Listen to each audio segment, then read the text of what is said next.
It's a beautiful day, ladies and gentlemen.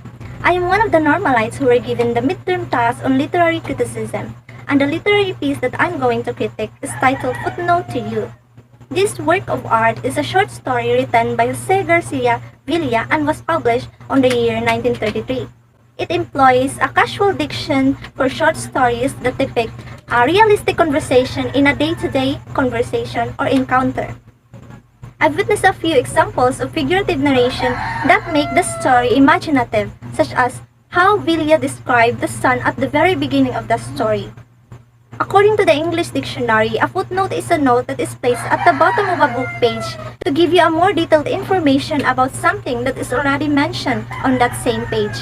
In relation to the story, a footnote to youth gave me an additional information about the youth that I would not have known from the first glance.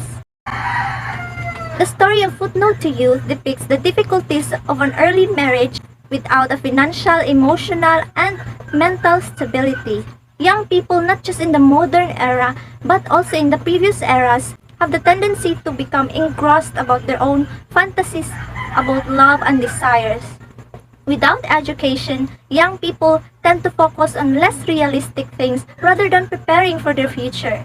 As previously stated, lack of financial support, embarrassment, failure in family planning, and regrets fill the life of an early marriage. Looking at this literary piece on a feminist lens, I could clearly say that women are still inferior to men.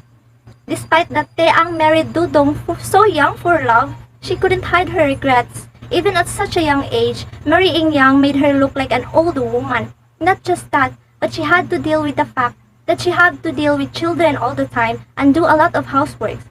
She did not, however, complain to Dudong for the fear of being disliked. At this vantage point, I could conclude that in the past, women were left with no choice but to deal with the consequences of an early marriage and a poor life, and they clung to their partner for the fear of being abandoned and unloved. Parents care for their children, and that includes thinking about their children's future lives. And in this story, it was portrayed that parents do not interfere with what their children desire to do. However, it still pains them to see that their children choose the life that is not so ideal in the future. In conclusion, I would like to emphasize that we really have an unrealistic view about love and marriage during our youth.